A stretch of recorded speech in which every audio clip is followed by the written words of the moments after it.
बिस्मिल्लाहिर्रहमानिर्रहीम।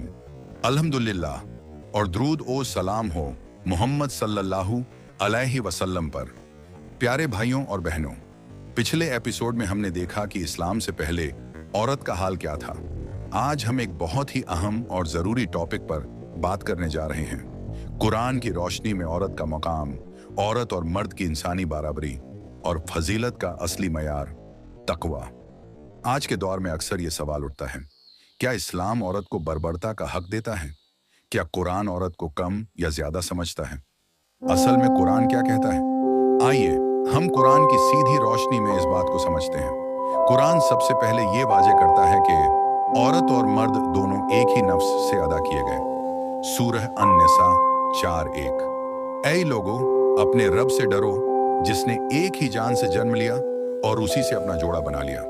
क्या आयत से ये साफ होता है कि औरत और मर्द का असल एक है, ना कोई जाति तौर पर कम है ना ज्यादा। दोनों इंसान इज्जत में बराबर हैं। इस्लाम ने औरत को कोई दूसरा मखलूक नहीं बल्कि पूरा इंसान माना है, इज्जत, शराफ और हुकूक के साथ। इस्लाम में सबसे बड़ी बात यह है कि फजीलत जिन्स, लिंग पर नहीं, तकवा पर है। सूरह अल-हुजुरात 49:13।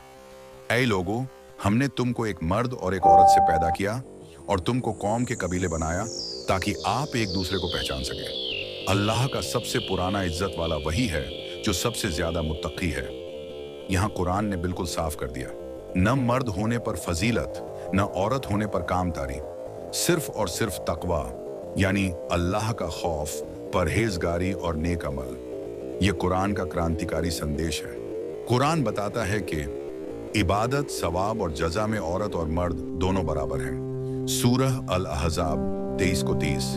बेशक मुस्लिम मर्द और मुस्लिम औरतें, ईमान वाली मर्द और ईमान वाली औरतें, सब्र करने वाले मर्द और सब्र करने वाली औरतें, नमाज पढ़ने वाले मर्द और नमाज पढ़ने वाली औरतें, अल्लाह ने इन सब के लिए मगफिरत और बड़ा अज्र तैयार किया है। क्या आयत में अल्लाह ने एक एक सिफत मर्द और औरत दोनों के लिए अलग अलग गिनाई ताकि कोई शक ना रहे कि अल्लाह के नाजदीक इबादत और सवाब में दोनों बराबर हैं। इस्लाम में औरत सिर्फ घर की जिम्मेदारी नहीं बल्कि मुआशरे का अहम हिस्सा है। कुरान ने माँ, बेटी, बीवी और बहन हर रिश्ते में औरत को इज्जत का मकाम दिया। सूरह लुकमान 31:14। इंसान को उसके माता पिता के साथ सहमति का हुक्म दिया गया। माँ का दर्जा इतना बुलंद किया गया कि जन्नत को माँ के कदमों के नीचे बताया गया। हदीस। ये सब औरत के बुलंद मुकाम का सबूत है। इस्लाम में मर्द और औरत की कुछ जिम्मेदारियां मुख्तलिफ हैं, लेकिन इसका मतलब ये नहीं कि एक ज्यादा है, एक काम।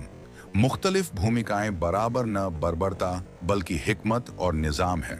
जैसे दोनों एक दूसरे के लिए लिबास हैं। सूरह अल-बकराह 287। तुम उनके लिए लिबास हो और वे लिबास के लिए हैं, यानी एक दूसरे की हिफाजत, इज्जत और सुकून का जरिया।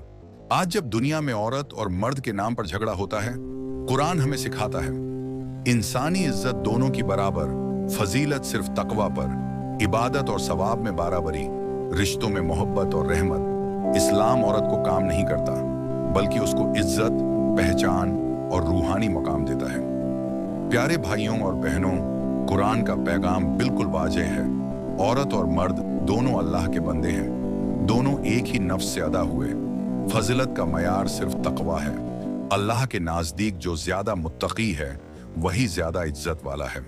आइए हम कुरान के इस पैगाम को समझें और अपनी जिंदगी, अपने घर और अपने मुआशरे में औरत को वही इज्जत और मकाम दें जो अल्लाह और उसके रसूल सल्लल्लाहु अलैहि वसल्लम ने दिया है।